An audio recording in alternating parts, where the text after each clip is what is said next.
Muchas veces el rol del líder es el de desafiar. El valor ya no está en las respuestas. El valor hoy en día está en las preguntas. ¿Cuáles son las cualidades reales que tiene un buen líder? La mayoría nos consideramos unos buenos líderes, pero si tú preguntas a la gente cuántos de ellos han tenido un mal jefe, yo te diría que el 75-80% de gente levanta la mano. Todos hemos tenido jefes malos, pero ninguno de nosotros somos jefes malos. Para mí las cualidades de un buen líder, para mí son tres. La capacidad de generar lo que denomino moonshots. Coge el nombre de moonshot para aquellos retos que parecen imposibles pero son alcanzables. La segunda cualidad de éxito para mí es la de dar resultados, tener credibilidad.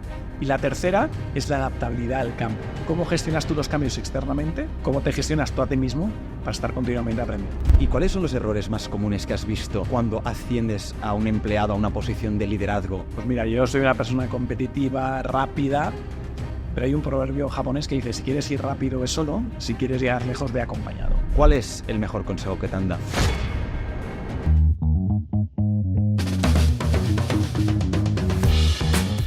El episodio de hoy está patrocinado por Inbound Recruiting Bootcamp, un proyecto en el que ayudamos a cualquier tipo de empresas a crear lazos duraderos con su talento, con aquellas personas que trabajan día a día para hacer de la organización un sitio mejor. Lo hacemos a través de la formación, ya sea online o presencialmente dentro de tu compañía, y también de la consultoría. Es decir, ayudamos a grandes empresas a implementar la estrategia de inicio a fin para que no tengan que hacer nada.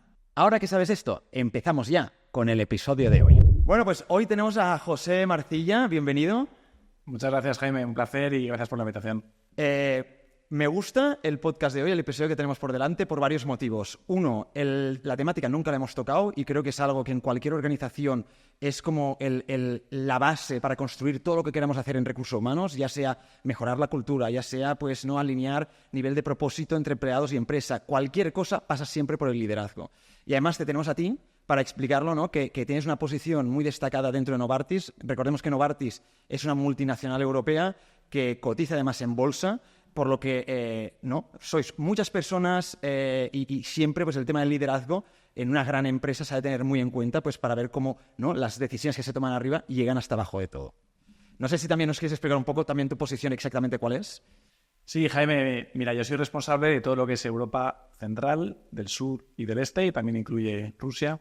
Y en inglés lo denominamos SERSE. Y utilizamos SERSE porque en muchos de los idiomas de nuestra región significa corazón. Y es por eso por lo cual mantenimos el nombre, porque estoy convencido de que cuando la gente lleva el corazón al trabajo, magia y los milagros suceden. Ya, esto seguro, y parece también un poquito como muy idealista, pero cuando pasa esto la gente pues está más motivada. Además también me gusta, no lo hemos comentado, pero eres el autor de Liderazgo Infinito, un libro que justamente habla de esto. Nos vas a explicar un poquito más porque hoy vamos a hablar mucho del liderazgo. Y para todas aquellas personas que nos estén escuchando, que sepan que si estáis escuchando esto en YouTube, en Spotify, da igual, comentar la publicación, ya sea en YouTube, en Spotify. Vamos a hacer publicaciones en LinkedIn, incluso en Instagram, y entre todas las personas que publiquen vamos a sortear uno de tus libros firmado por ti, además, ¿vale? Para que se vea que está personalizado y que realmente lo has traído tú desde Suiza, además, directamente. Siempre cuando hablamos de liderazgo, para mí, cuando veo siempre en LinkedIn, ¿no?, incluso en los periódicos, la palabra líder la comparamos siempre mucho contra la palabra jefe, ¿no? Entonces, ¿podríamos empezar por hablar cuál es la diferencia entre un líder y un jefe? Sí, es una buena pregunta. Para mí un jefe es aquella persona que básicamente lo único que se preocupa es de conseguir sus resultados, en el cual la prioridad es él, no es el equipo. Y en cambio un líder para mí es aquellas personas que tienen la capacidad de inspirar, de generar una visión que consiga que otros la sigan, de hacer que la gente crezca, que la gente se desarrolle y que finalmente tengan un impacto en el mundo. Y claro, o sea, entonces, el papel del líder, si me dijeras, ostras, la tarea de un líder, ¿cuál sería? O sea, aparte de esta, ¿no? Diríamos, ostras, para mí una de las cosas importantes también de un líder es que el jefe siempre es la persona que tiene responsabilidad dentro de la empresa. Podríamos decir, ¿no?, que tú eres un jefe dentro de tu organización, pero también puedes ser un líder, o no, o tal vez no lo eres, ¿no? Pero una persona que no tiene tal vez tu cargo puede ser un líder, aunque no sea un jefe. Correcto. O sea, yo creo que líderes hay en todas las organizaciones y para mí ser un líder no depende de si tú tienes personas a tu cargo o no. Hay muchos tipos de liderazgo. Hay gente que influye muchísimo a sus pares, hacia abajo, y ese, de hecho, el liderazgo indirecto, que se le llama, para mí es el más complicado. Yo lo que te diría es que para mí yo hice un Ironman o un triatlón Y yo sinceramente nunca pensé que fuera capaz de hacerlo. Y me crucé en la vida con un entrenador que me dijo, oye, José, yo creo que eres capaz. Le expliqué cuál era mi rutina familiar, laboral. Me dijo, yo te voy a hacer un plan y tú vas a llegar a conseguir un Ironman. Y eso para mí es un ejemplo de liderazgo. Alguien que me inspiró, que confió en mí y que me permitió realizar uno de mis sueños, que fue completar esta competición de triatlón. ¿Y lo hiciste? Y lo hice. Muy bien. ¿A la primera? A la primera. Qué fuerte. Fue el regalo de cumpleaños, del 40 cumpleaños de mi mujer. O sea, me regaló el tiempo para hacerlo. Y yo cuento esta anécdota porque para mí es un ejemplo de liderazgo clarísimo, que es cuando tú consigues que la gente consiga cosas que ni ellos mismos son capaces de imaginar. Y esto es lo que me ocurrió a mí. Si me hubieras dicho hace 20 años, José, tú serás capaz de hacer un Ironman, te diría imposible, trabajo, tiempo, familia, etcétera. Bueno, cuando me crucé con esta persona, con Eduard, pues oye, me inspiró, me motivó y al final lo realicé. Qué bueno. Has comentado ahora el tema del ¿no? el liderazgo indirecto. ¿Cuántos tipos de liderazgo existen? Tipos de liderazgo hay muchos. Tú tienes desde los líderes visionarios, tipo Obama, los líderes que buscan el consenso, tipo Gandhi. Yo te diría que no hay un estilo de liderazgo bueno o malo. Cada uno tiene sus ventajas y sus inconvenientes, ¿no? Líderes visionarios pueden ser muy inspiradores, pero oye, también en las empresas sabes que hay que dar el resultado en el quarter, ¿no? O líderes que buscan siempre el consenso, está muy bien, pero por contra a veces cuando hay que tomar decisiones rápidas, pues quizá no sea lo mejor. Yo recomiendo mucho un libro que se llama The First 90 Days, escrito por Michael Watkins, que básicamente identifica los 4 escenarios que tú como líder te puedes encontrar en una organización. Desde el escenario turnaround, que es cuando una empresa va mal y hay que dar la vuelta. Escenario sustaining success, que es cuando la empresa funciona bien pero hay que llevarla al siguiente nivel. Escenario de realignment, que es cuando, imagínate, una organización ha estado sola en un mercado y de repente aparece un competidor. O el escenario que se denomina startup, que es, imagínate que a ti, Jaime, te piden montar el departamento de digital en la empresa X. Entonces el libro está muy bien porque te da una serie de recomendaciones para cada uno de estos escenarios. Y yo creo que el liderazgo, lo más importante es el que se denomina el liderazgo situacional, que es adaptar tu estilo al momento en el cual está la organización y la compañía. Vale. Esto es muy importante. ¿Cómo adaptas tu estilo de liderazgo? Porque al final el liderazgo es algo que llevamos dentro nuestro, forma parte de nuestra personalidad, y cambiar la personalidad de alguien, la nuestra propia, es algo muy difícil. No es algo que suceda de un día para el otro, es algo que te tienes que trabajar, tienes que seguir empujándote a llegar a ese líder que quieres ser. Entonces, si tú eres una persona que dices, o sea, yo puedo liderar tal vez la creación de un equipo nuevo en una startup porque tengo este empuje, pero tal vez después soy una persona que se aburre muy fácil con las cosas, ¿no? Haciendo pues las mismas tareas siempre. Estoy describiendo un perfil que podría ser el mío, por ejemplo. Claro, este tío, ¿cómo lo metes después en una organización, por ejemplo, que quiere pasar o al siguiente nivel o que le aparece un competidor y que se adapte bien, ¿no?, a esta situación? A ver, yo lo que he aprendido es que el liderazgo no está ligado a tu ADN, ¿vale? No está ligado a tu destino. Y yo lo que he visto es que los grandes líderes tienen esta capacidad camaleónica de mutar según el contexto. Por darte un par de ejemplos, yo cuando lideraba una unidad de negocio aquí en España, me encontré en una situación de turnaround. Estábamos en un contexto en el cual los competidores nos estaban comiendo, la gente no estaba motivada, no estábamos llegando a objetivos, y mi forma de liderar ahí, que está alineada también con este libro, es, oye, tomar decisiones rápido, muy rápido, a riesgo de equivocarte, ¿vale? Porque ahí lo que no puedes es esperar. En cambio, por ejemplo, cuando fui director general en Argentina, yo heredé una organización que funcionaba bien, que había tenido éxito, y el desafío era llevarla al siguiente nivel, con lo cual te diría que yo prácticamente en los 2 primeros años no hice prácticamente cambios, seguí el flow de la organización. Si tú le preguntas a la gente que trabajó conmigo aquí en España sobre mi estilo de liderazgo, te dirán que José era una persona que tomaba muchísimo riesgo, que iba a 1000 por hora, que lo que quieras. Y si le preguntas a la gente de mi equipo de Argentina, te dirán que José era una persona que buscó mucho el consenso, que analizaba mucho la estrategia al detalle. Entonces aquí ves, Jaime, la misma persona en 2 contextos distintos, 2 enfoques totalmente diferentes. Y este para mí es el gran valor de los líderes, sobre todo del futuro. Justamente ahora decías esto y me recordaba que Jeff Bezos en su momento dijo que en su trabajo como líder y como jefe máximo de Amazon era tomar buenas decisiones, pero tomar muy pocas. Por lo tanto, tenía que delegar al máximo, no tomar decisiones que no tenían importancia o que tal vez no tenían importancia para su rol y centrarse en aquellas que realmente sí que necesitaba, pues decir, o vamos para aquí o vamos para aquí, y que decía, es que yo solo tomo 2 decisiones al día, ¿no? ¿qué haces en el resto del día? Es decir, ¿cómo construyes esta relación tal vez con el equipo en un contexto como la empresa que decías en Argentina, donde no tienes que tomar tantas decisiones, para ser una parte fundamental del equipo e inspirarlos también a ellos mismos a pues seguir dando el máximo de sí mismos? Mira, yo creo que como líder tienes 3 escenarios, ¿no? A nivel de toma de decisiones que me estabas comentando. Por un lado, y esto debe ser muy explícito con el equipo, es qué tipo de decisiones, como tú me decías, el líder, o el director general en este caso, va a tomar. Luego el equipo debe entender qué decisiones el líder va a ser uno más del grupo, en el cual las decisiones probablemente se tomen por consenso. Y luego el equipo también debe saber qué decisiones el equipo puede tomar independientemente del líder. Cuando uno esto lo tiene claro, tú ahí ya entiendes cuál es el valor. Y para mí hay una pregunta clave que todos nos deberíamos hacer es ¿por qué alguien debe ser liderado por ti? Y esto liga con el qué valor aportas tú al equipo. Y para mí, obviamente, me focalizo en lo que más valor creo que puedo crear, pero también una gran parte de mi tiempo es a interaccionar con gente que está fuera del sector farma. Esa es una de las claves o del valor que yo creo que puedo aportar a mis equipos. Traer tendencias, puntos, personas, ideas aparentemente inconexas con el sector salud, pero que yo creo nos pueden generar una ventaja competitiva. Coger ideas, explicarlas y a partir de ahí, ¿no?, que las personas que están en el día a día y en el meollo sepan cómo relacionarlas con su trabajo. Correcto.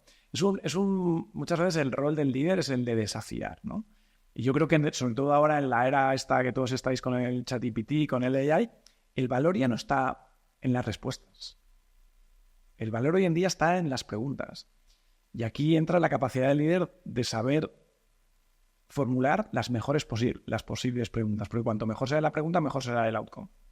Y esto se ve muy fácil, ¿no?, cuando utilizas un chat GPT, que tú le das un comando y al final la respuesta depende 100% de eso, pero a veces cuando estamos, ¿no?, interaccionando entre personas, no nos planteamos que la pregunta también condiciona mucho la respuesta y puede tener un matiz, cambiar un matiz en una pregunta puede tener una respuesta muy diferente. Totalmente. Mira, por darte otro ejemplo personal mío, yo antes era de los que preguntaba, tuviéramos tenido una reunión y te hubiera preguntado, Jaime, ¿te puedo ayudar? Ese tipo de pregunta, el 99% de las veces la gente responde que no. Cambiando la pregunta y haciéndola, fíjate el cambio sutil. Jaime, ¿en qué te puedo ayudar? Pregunta cerrada versus pregunta abierta, obtienes mucha más información de la segunda.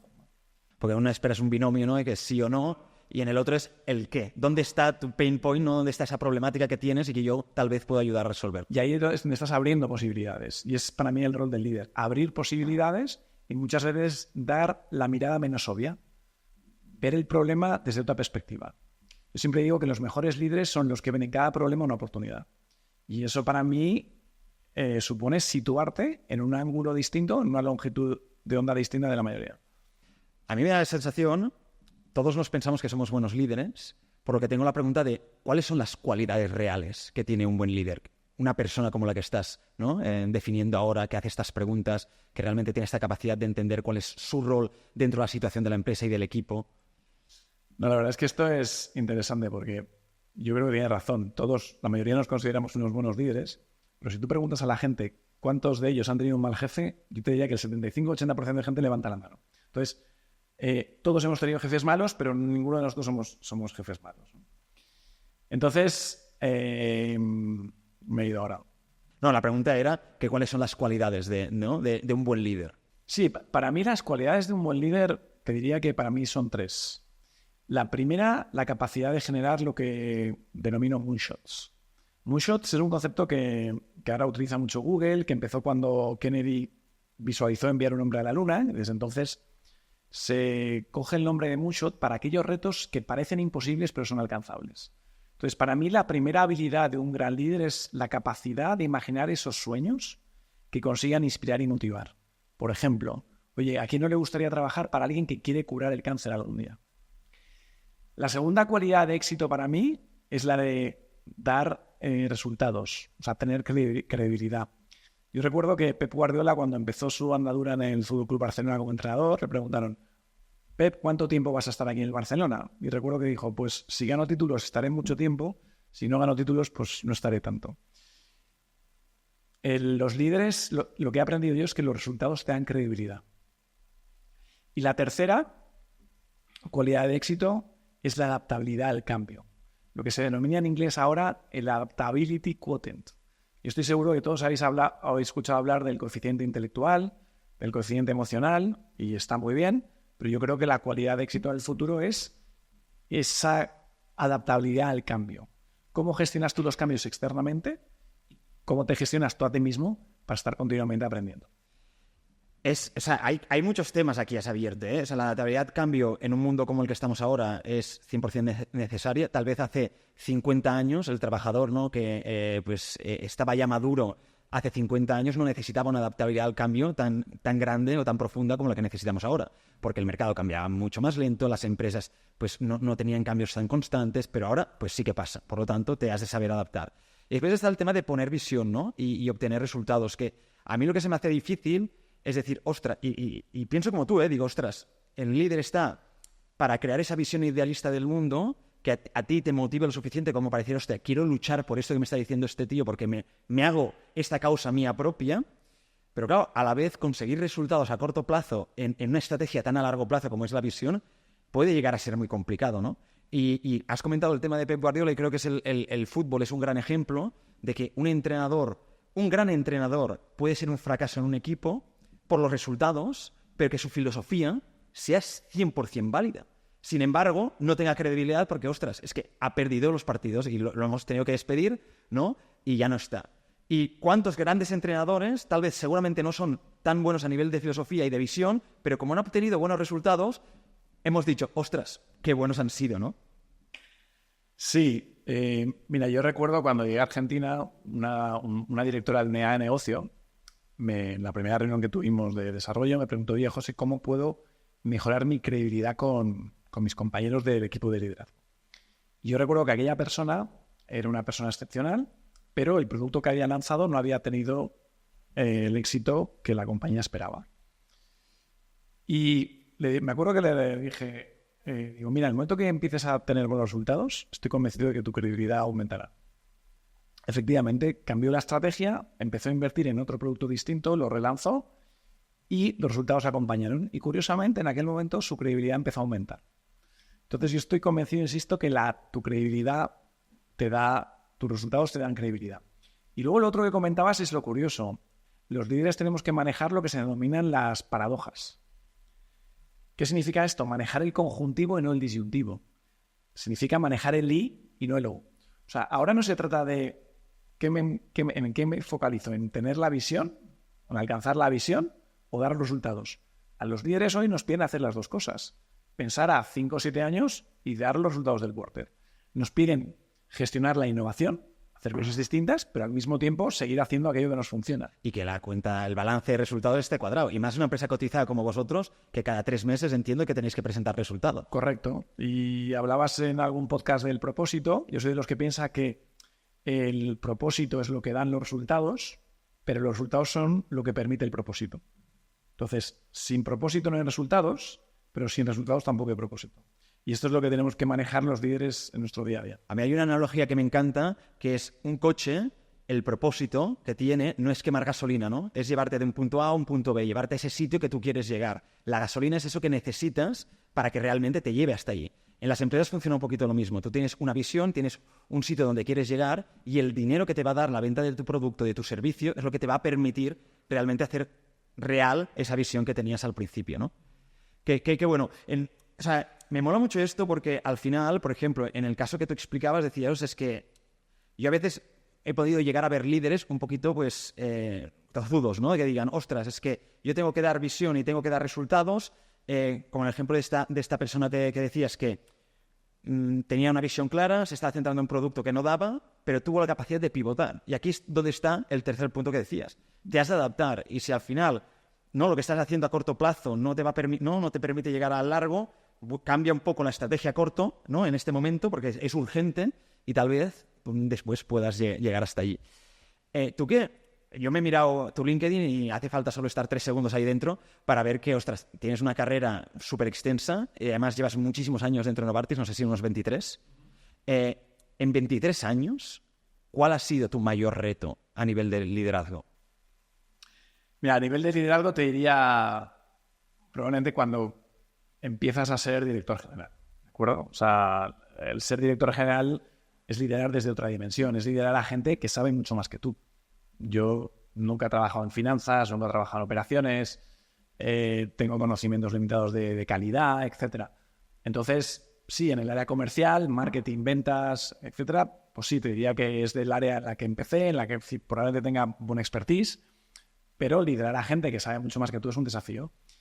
Y luego, además, ser el responsable de toda una gran empresa como es Novartis en un país tremendamente volátil, como en aquel momento fue Argentina. O sea, yo a veces cuando la gente dice que vivimos en VUCA markets, etcétera, en Europa, bueno, sí, pero te diría que cuando estás en un mercado emergente como Argentina, con una inflación de casi el 80%, con una devaluación enorme, que todo te cambia, pues la verdad es que ahí desarrollas unas habilidades que luego ciertamente me han servido a lo largo de mi vida profesional. Entonces mi gran desafío fue la primera vez que empecé a ser director general. Y recuerdo una anécdota que yo les dije al equipo, de oye, me voy a equivocar. Es la primera vez que soy director general, además es en un país nuevo, en un mercado emergente en el cual no había trabajado nunca, pero créanme que os digo que cuando me equivoque nunca lo haré con mala intención.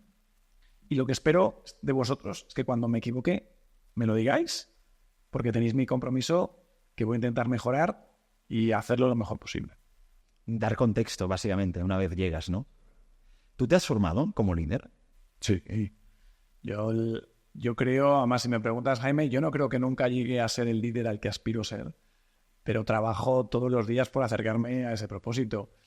Yo desde que acabé la carrera, pues hice un MBA en ESADE y luego intento leer todo lo que puedo, he hecho 1000 cursos, me llegué a certificar también como coach profesional, y aunque soy un coach malísimo, por ejemplo, a mí las habilidades de coaching, las herramientas de coaching me son tremendamente útiles.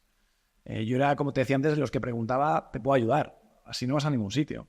Yo era de los que antes solo prestaba atención a lo que me decía la gente y no prestaba atención a la emoción desde lo que te dice la gente o a la corporalidad de cómo está la gente cuando habla contigo, ¿no? Y saber identificar esas variables te pone en una posición de líder totalmente distinta.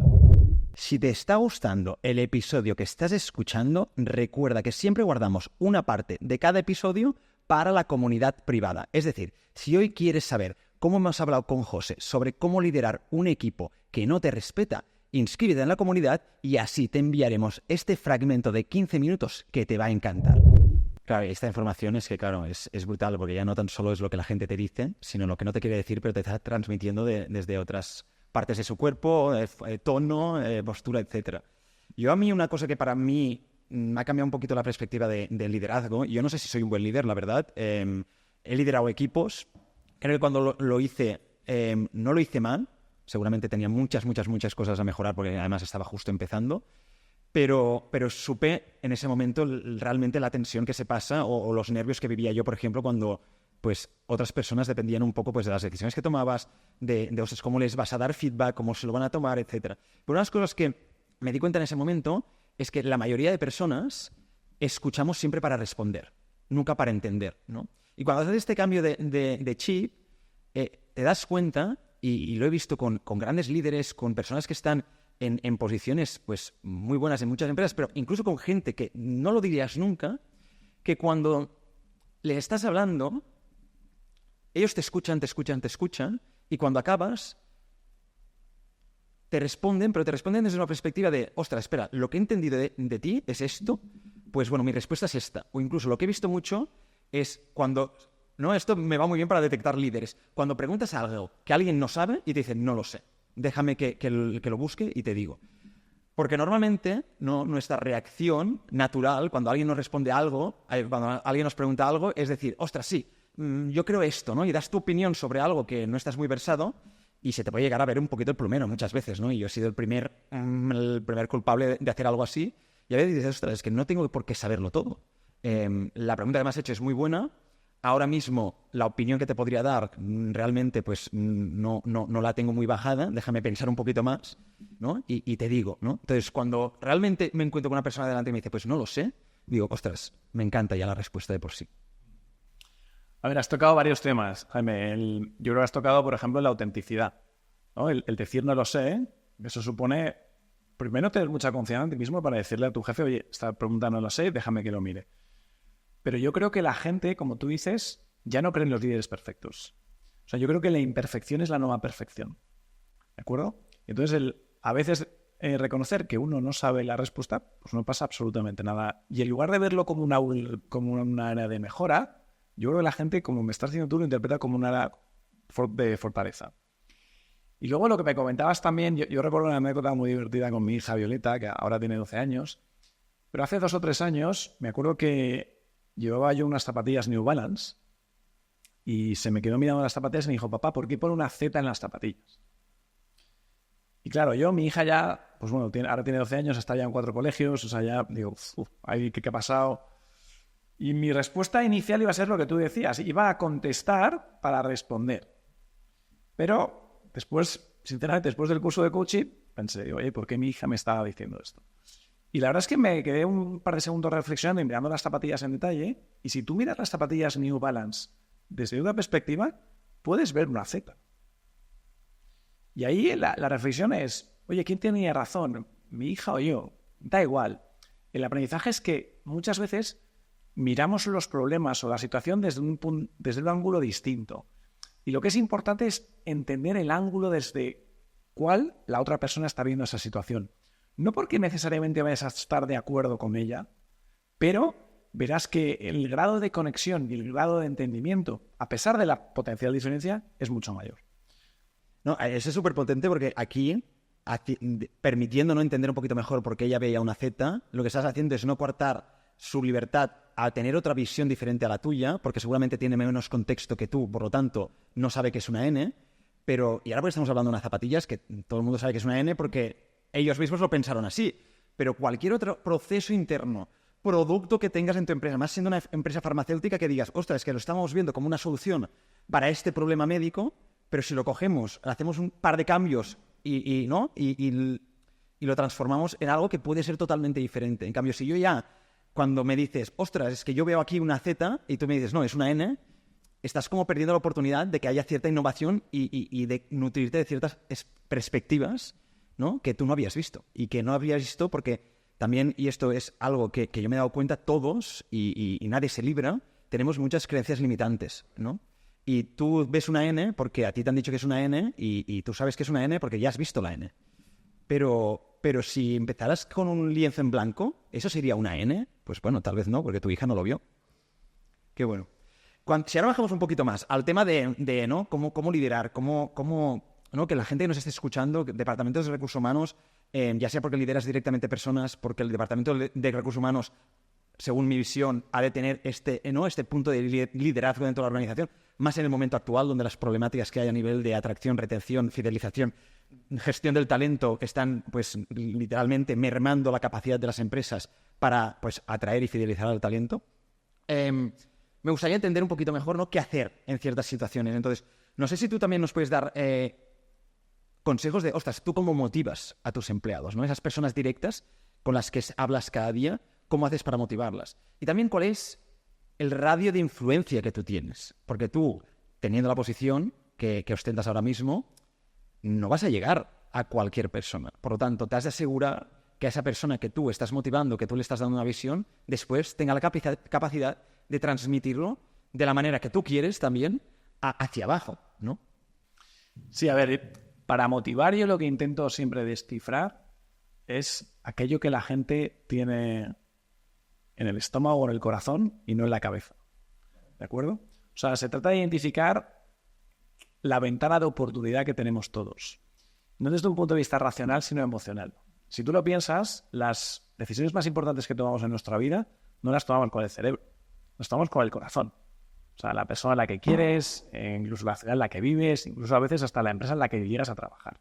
Incluso los productos que compras. Soy de esos. Cuando te compras algo caro, normalmente tiras del corazón. O sea, es que esta marca me encanta. Te podrías haber comprado un coche más barato y mejor, seguramente. Correcto. Entonces ahí hay un tema emocional importantísimo. Y yo creo que muchos líderes, muchos de ellos muy inteligentes, se centran solo en la parte racional. Y entonces no consiguen conectar. Yo al revés. O sea, obviamente la parte racional es importante, pero lo que me he dado cuenta y he aprendido que marca la diferencia es cuando llegas a tocar el corazón de la gente. Y a cada uno nos motiva una serie de cosas, ¿no? Hay un libro de Daniel Pink que dice que nos motivan a los seres humanos fundamentalmente 3 cosas, ¿no?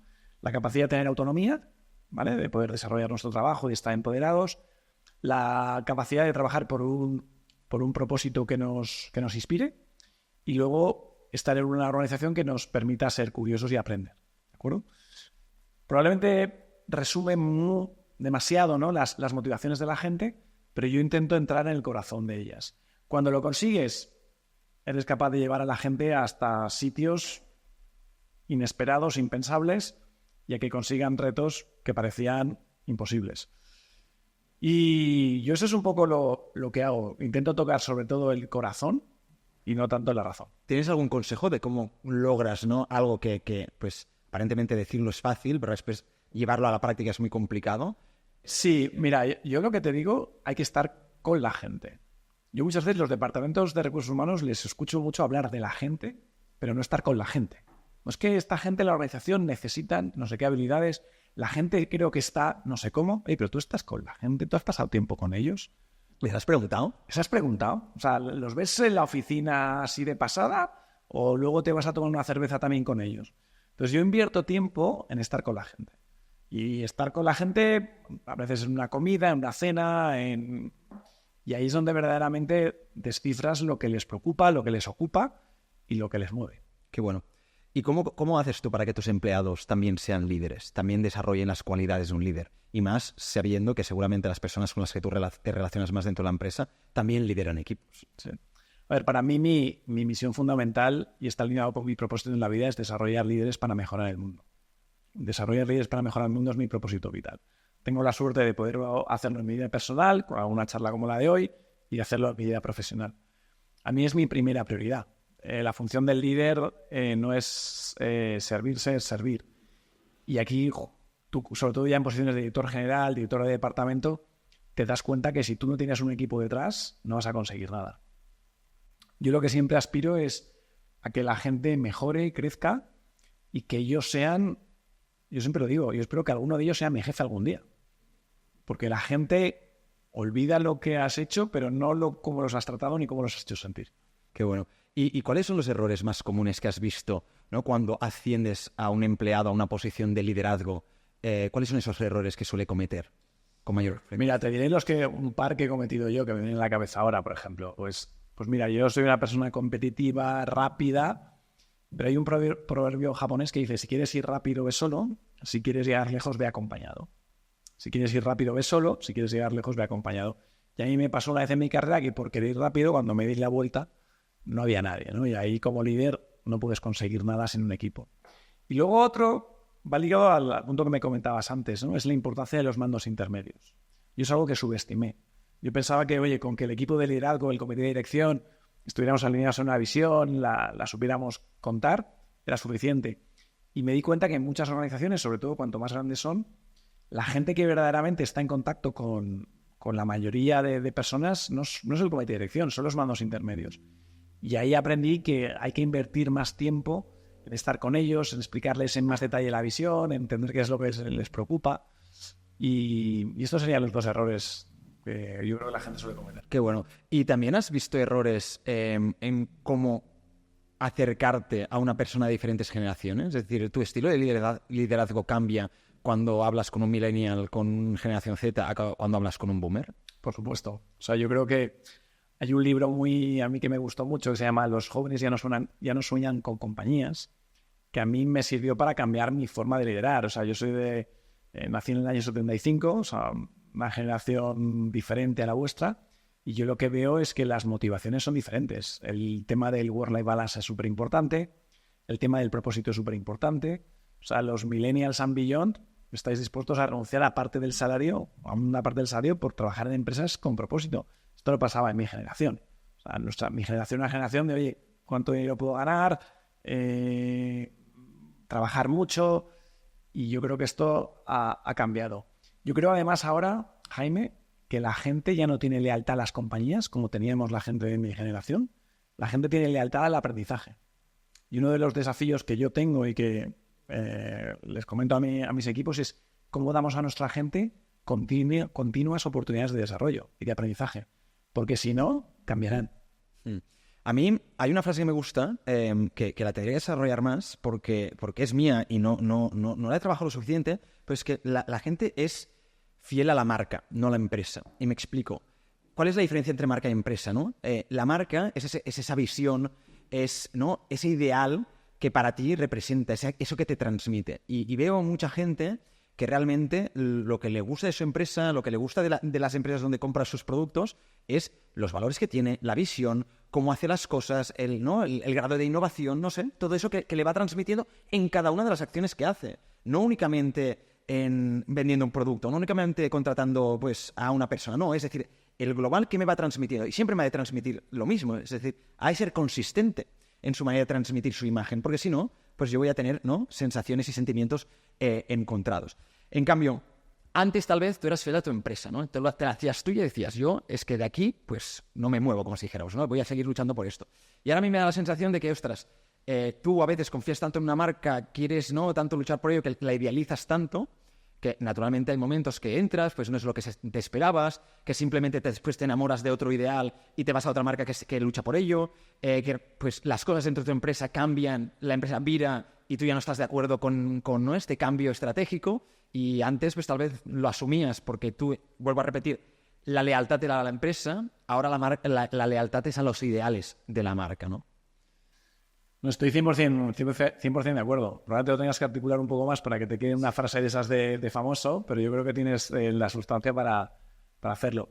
Sí, o sea, además yo ahora, hablabas antes del desarrollo, atracción y retención de talento. Yo ya no hablo de retención de talento en mi organización, en general. ¿Por qué? Porque yo creo que la gente como tú y los jóvenes es normal que quieran trabajar en varias empresas.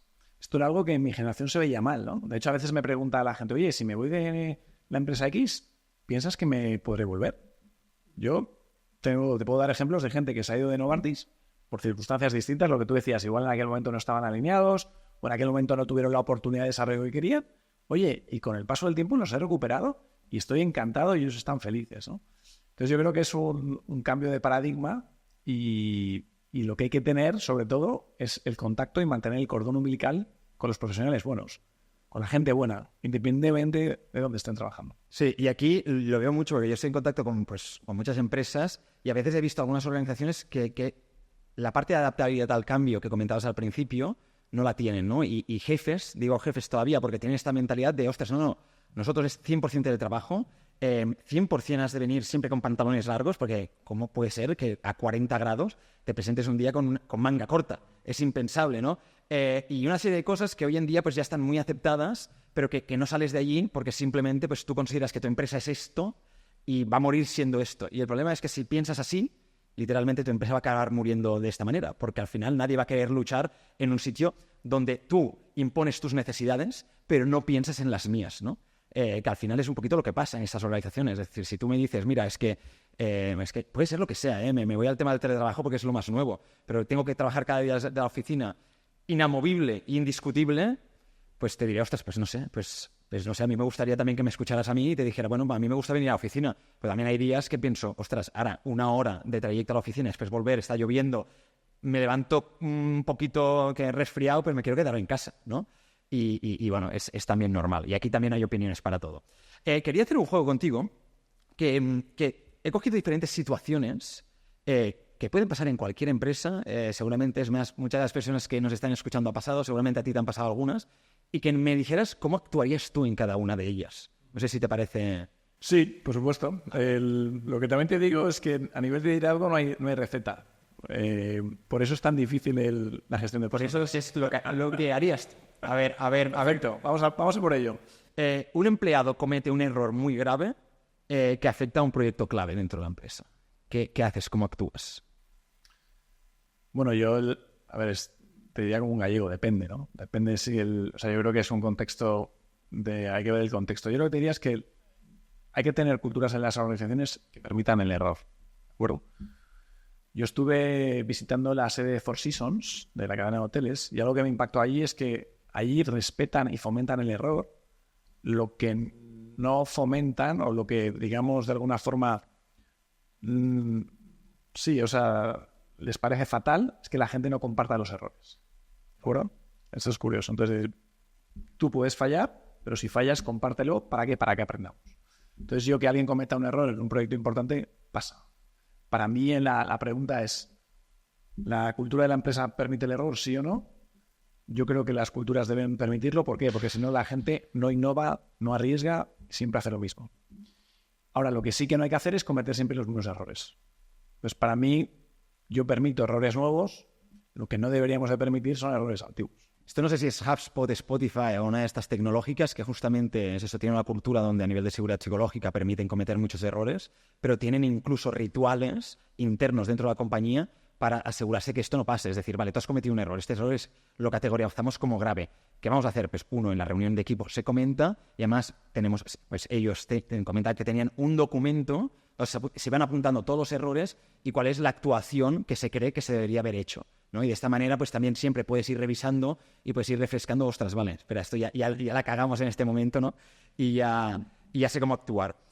Otra situación, y te he de decir que esta es bastante habitual en las empresas, y seguramente ahora ya no te enfrentes tanto a esto, pero te haya pasado. Un empleado que quieres mantener en tu equipo, que es importante, es una pieza no clave, pero sí que quieres mantener allí, te pide un aumento de sueldo o amenaza con empezar a buscar trabajo. A ver, intentaría, si la persona es válida y aporta mucho valor, intentaría, por supuesto, darle un aumento siempre que, oye, su benchmark en el mercado haga sentido, ¿no? O sea, todo el mundo puede pedir y ante el vicio de pedir está la virtud de no dar. O sea, yo miraría la situación asegurando que la gente tiene un sueldo acorde a su trabajo, al mercado, etcétera. Cuando la gente te dice que se quiere ir, probablemente ya se ha ido. Es que aquí justo es cuando estás reteniendo. Porque, claro, si un empleado te dice quiero que me subas el sueldo, empieza a buscar, yo estoy actuando de manera reactiva a lo que tú me estás diciendo, por lo tanto estoy reteniendo. Fidelizando es, ostras, yo cojo un año antes, hablo con esa persona, veo sus inquietudes seguramente versus al salario, o incluso, yo lo curioso aquí, punto interesante, cuando te adelantas estos temas, te das cuenta que muchas veces la problemática principal no es el salario. El salario es la manera en cómo justificamos los cambios que queremos en nuestra vida. En cambio, tal vez la problemática es no estoy creciendo todo lo que me gustaría dentro de la compañía, no estoy aprendiendo, no se me están dando oportunidades de formación. Entonces, si tú eres capaz de anticiparte a todo esto, te permite crear un plan de decir, hey, vale, he visto esto de ti, me da la sensación que lo que tú quieres, y también confírmame, no, es tener mayor visibilidad de cómo va, ¿no?, a desarrollarse tu carrera profesional. ¿Qué te parece si, mira, pues lo montamos de esta manera, al cabo de un año pues tendrás una revisión que será para ver si saltas a esta posición que creo que puede encajar contigo, ¿no?, y montar un plan chulo.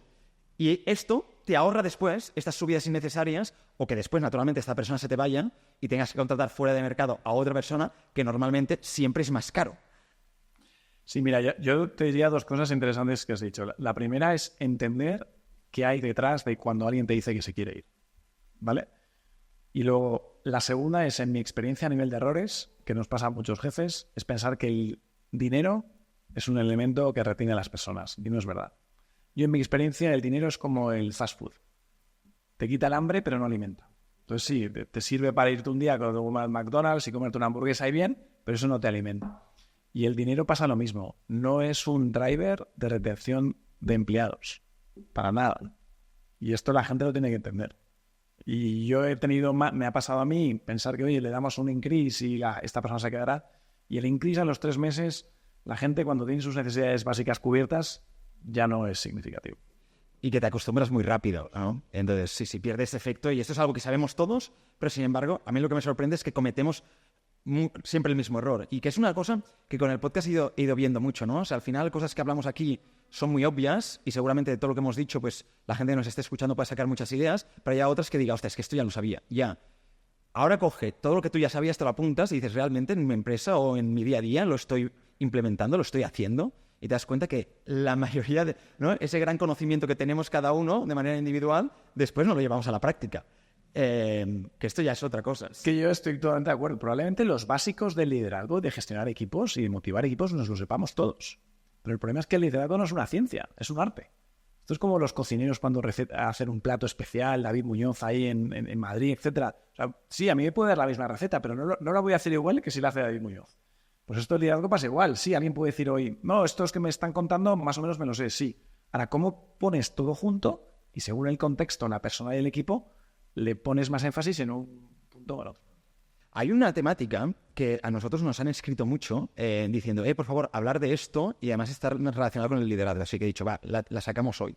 Y esta temática es, ostras, me encuentro mucha gente que nos escribe y nos dice, Jaime, me han ascendido y me han puesto a cargo de un equipo con más edad que yo o con más experiencia o que por lo menos se pensaban que les iban, ¿no?, a promocionar a ellos esta posición. ¿Qué hago? ¿Cómo realmente gestiono y lidero un equipo que en un momento inicial no me respeta? Y eso pasa en muchas otras situaciones, incluso en empresas, ¿no? Que esto te quieres renovar, empresas pequeñitas, cogen.